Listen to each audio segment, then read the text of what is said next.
Today we're going to start our unit on probability. All right, so it says probability is defined as, well, it is defined as a numerical measure between 0 and 1 that describes the likelihood that an event will occur. So every time you do a probability, your answer has to be between 0 and 1. We use the notation P of A, and it means the probability of event A happening. When P of A is closer to 1, this means that event A, not even, event A is more likely to occur. And if your probability is closer to 0, that means that the probability of event A happening is less likely to occur. We have the notation P of, and they can either use this squiggly right here, not E, or what it means is the probability of not E, and it stands for the non-occurrence of event A. In other words, the probability that event A does not occur. Okay, an event, the set of all simple events, is called the sample, or I'm saying event is defined as a collection of one or more outcomes of a statistical experiment or observation. The set of all simple events is called the sample space of an experiment. The sum of the probabilities of all simple events in a sample space must equal 1. This means that the probability of A, the event happening, and the probability of the event not happening has to come out to equal 1 too. The probability of a simple event can be found using this formula. The probability of your event occurring is the observed number of times E occurs divided by the total number of observed occurrences. I like to say it wins over total. Whenever your event happens, that's considered a win. So you count up how many ways you can win over the total, and that's your probability. And remember that the sum of the theoretical probabilities of all possible outcomes in the sample space is 1. All right, so what is the probability of an event that is certain to occur? If you're absolutely sure that it's going to occur, that probability is 1. It's going to happen. An example, you will have homework tonight. It's certain. So that's probability of 1. It's going to happen. What is the probability of an event that is impossible? That would be 0. Give an example.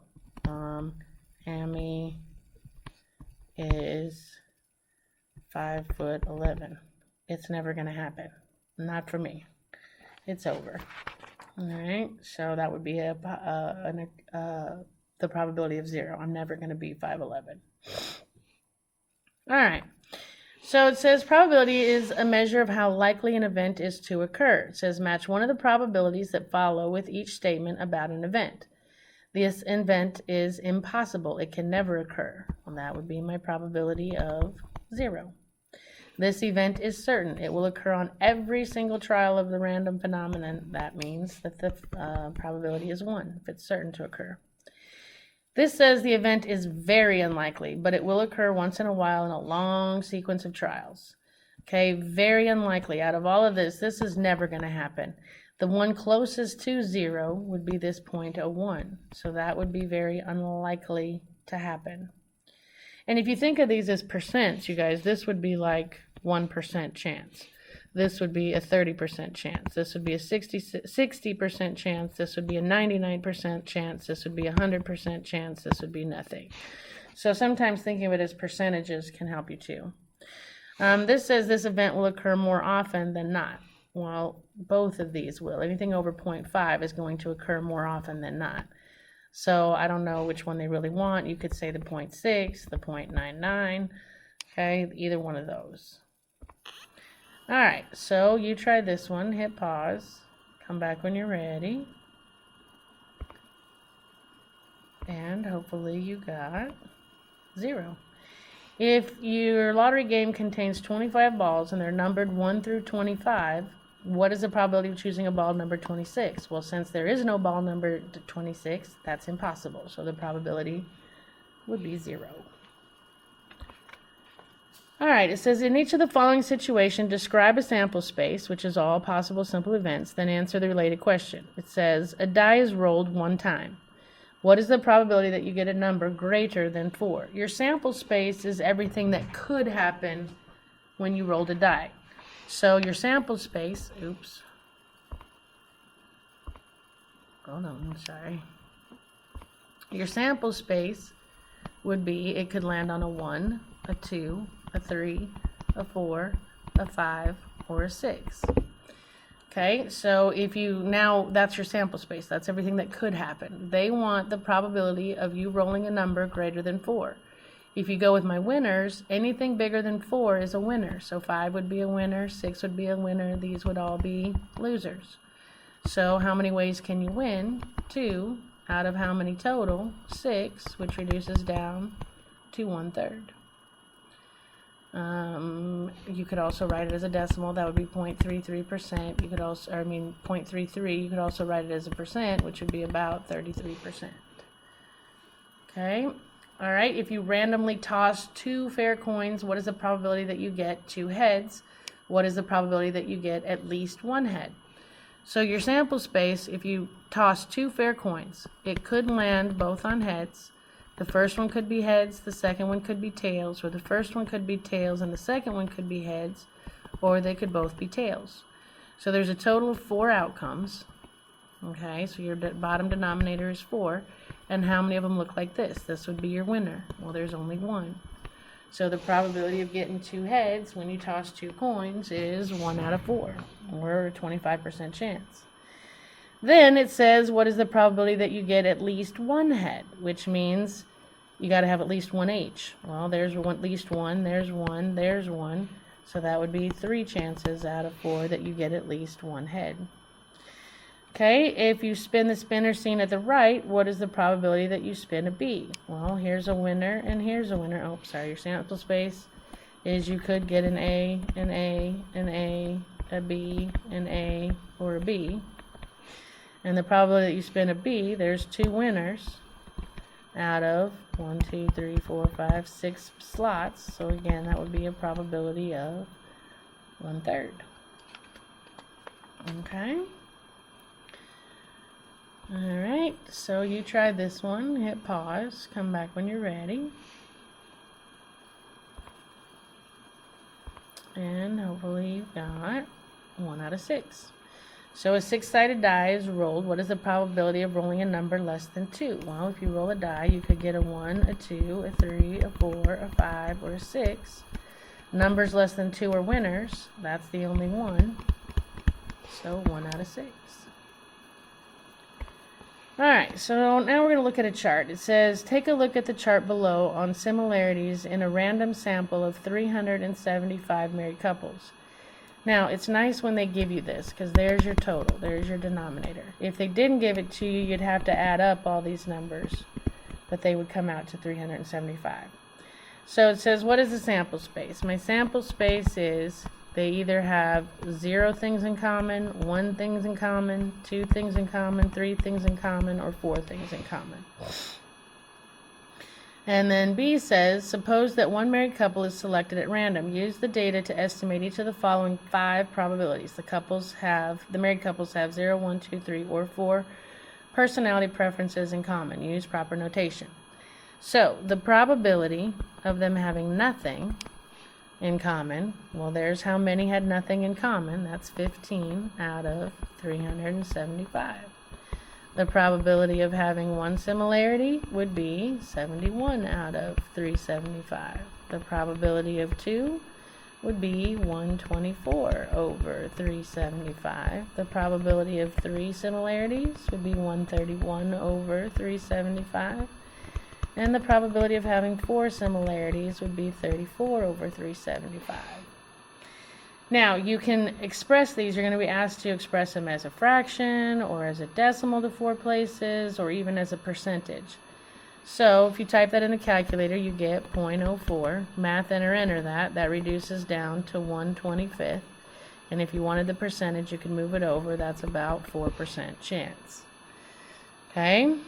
71 over 375, if you type it in, you get approximately 0.1893, which, if you math enter it, you can't reduce it. As a decimal, that would be about 18.9%. For two similarities, if you type in 124 divided by 375, you get 0.331, which cannot be reduced. So about 33% chance of having two similarities. For three similarities, if you type that in, you get 0.3493, which cannot be reduced. So 131 over 375, which would be about 35%. And if you type this one in, you get 0.0906 repeating, which cannot be reduced, which would be approximately 9%. Okay? Do the probabilities add up to 1? Yes. And they have to, because we took the probability of all the events that could possibly happen. And try it. If you typed in that plus that plus that plus that plus that and hit enter, you get 1. Okay? Alright, so then it says, I don't know why these are animated in. And again, take a look at the chart below on similarities in a random sample of 375 married couples. D says, what is the probability that the married couples do not have two similar preferences? So they want do not. So we're finding the probability of not to. And that's use that little squiggly line. All right, there's a formula, all right, which I'll show you in a second. You got two ways that you can do nots, okay? Basically what this says is if it's not a 2, it's a winner. So this is a winner, winner, winner, winner. So that would be 34 plus 131 plus 71 plus 15 all over 375, which that would be 251 over 375. There's a formula that says the complement probability, which means the probability of an event not occurring. Complement means if this side is yes, then this side is no, right? They complement each other. So there's a formula that says if you're trying to find the probability of an event not happening, you take 1 minus the probability of the event happening. So I can also do the probability of not to. I can write it as 1 minus the probability of there being 2, which would be 124 over 375. Common denominator, 375 over 375 minus 124 over 375, I get 251 over 375. You get the same thing. Alright. And I guess if you want to go decimal, it would be 0.66933 repeating. So approximately 67%. Alright, so I skipped one, hold on, there we go. Alright, it says at a school festival, one colored chip is randomly drawn out of a bag. The table shows the results of 50 draws. Find each of the following. They want the probability that the outcome was blue. Well, 7 of them were blue, so 7 were winners out of a total of 50 draws. The probability of not green. We could do the formula, which would say 1 minus the probability of green, which would be 6 over 50. So we would do 50 over 50 minus 6 over 50, which would be 44 over 50, which reduces down to 22 over 25. Or you could do the probability of not green as, if it's not green, it's winners. So you would do 7 plus 11 plus 12 plus 14 all over 50, which will give you the 44 over 50, either way. And that was actually the answer to C. You could actually do it with the formula, or you could actually do it with the counting up the wins. Okay, so the probability that it is green is 6 out of 50. Which will reduce down to 3 over 25. or 0.112, which is about 12%. And the probability of yellow, I'm assuming they meant gold, but, excuse me. Sorry. I'm assuming they meant gold. If they'd meant gold, then it would be 14 out of 50, but I also don't know if they're trying to get you to go, well, there is no yellow, so the probability of getting yellow would be 0. Okay, you try one, hit pause, come back when you're ready.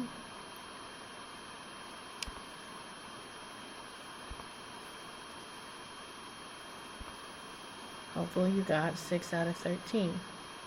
Alright, a bag contains 13 balls numbered 1 through 13. So your sample space, you could draw a 1, a 2, a 3, a 4, a 5, a 6, a 7, an 8, a 9, a 10, 11, a 12, or a 13. You're trying to, you win, basically, they want the probability of you getting an even number. So 2 is a winner, 4, 6, 8, 10, 12. That's 1, 2, 3, 4, 5, 6 winners out of 13 possible. There's your 613. Alright, try this one, hit pause, come back when you're ready.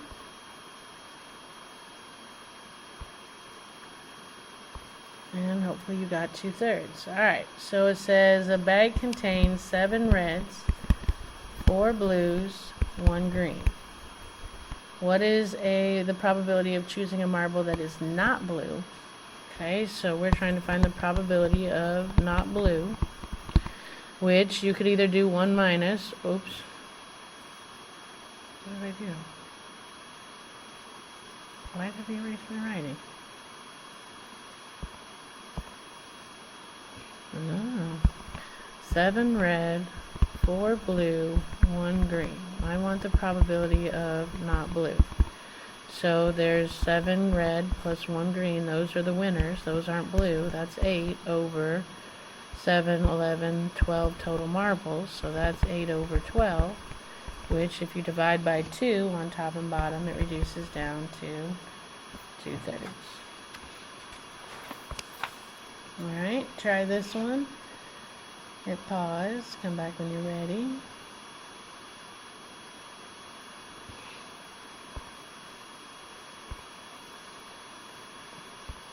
And hopefully you got 30.79%. Alright, a traffic engineer is counting the number of vehicles by type that turn into a residential area. The table below shows the results of the counts during a 4-hour period. What is the probability that the next vehicle passing is an SUV? Well, so you win if you are an SUV. So the probability of there being an SUV is how many SUVs were counted out of. Now this one you're going to have to add up your total because they didn't give it to you. If you added up all these numbers, that comes to 1,351. So your bottom is 1351, which if you type that in, you get 0.30792000592, which can't be reduced. They obviously want their answer as a percent, so 2 over is 30.79%. Okay? Alright, now we're going to do some geometry ones. 6 says, find the probability that if a random point is selected on the following diagram, that point lies in the shaded region. Give your answer as a fraction and as a decimal rounded to 4 decimal places. So you win if you land there, you lose if it lands there, or if it lands up there. So basically, I need to figure out the area of this, what it is.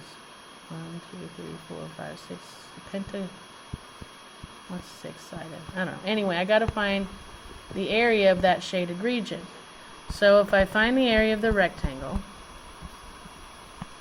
and I find the area of the triangle on the bottom, and I find the area of the triangle on the top, and I subtract those off from the area of the rectangle, that will give me the area of the shaded region. Follow? Alright, so the area of my rectangle is length times width, which is 16 times 32, which is 512, and that will be my total area. That's your denominator. That's the whole thing. Okay? The triangle at the bottom has base of 6 and a height of 4. So base times height divided by 2 would be 24, divided by 2 would be 12. And these lines here, if you remember from your geometry days, one mark means that's 4. This matches this, which means that's 6. So that top triangle is going to have the same area, which is 12. So if I take 512 and I subtract off basically 24, I get 488 is the area of the shaded region.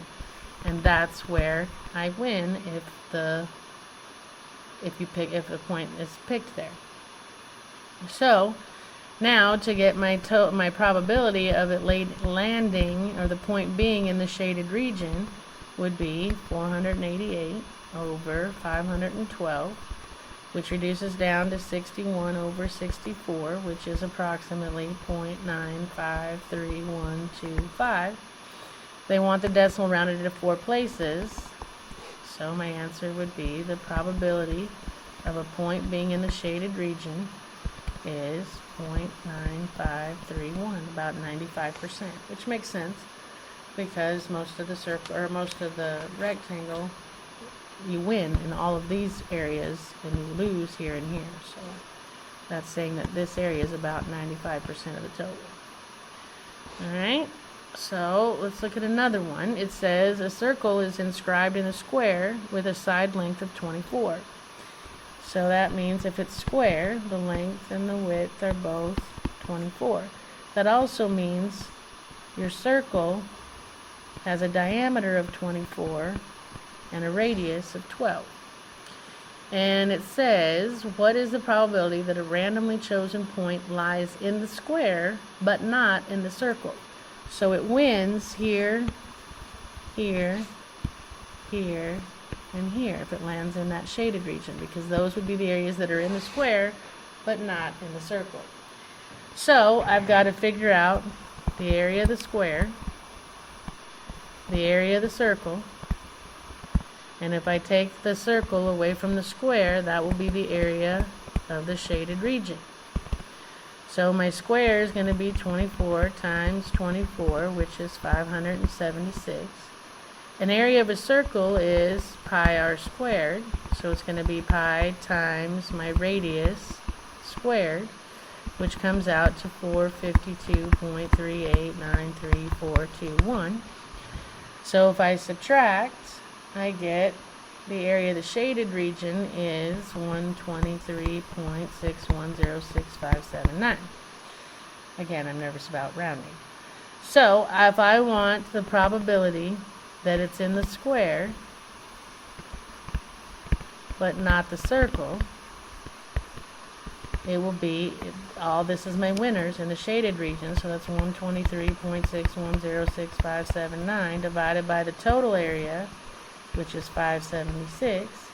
You get 0.214601836. They want 4 decimal places, so it would be 0.2146, which is approximately 21%, which makes sense. That's not a lot of area, so you only win in about 21% of the area. Alright, Tessa is playing a game at a carnival in which she has to throw a dart at a board and have it land in one of the small circles to win a stuffed unicorn. So every one of these circles, if it lands there, is a winner. Okay? So what I need to do is figure out the area of those circles and the area of the rectangle. So if I do the area of the rectangle, I get 70 times 36, which is 2,520. If I do the area of one circle,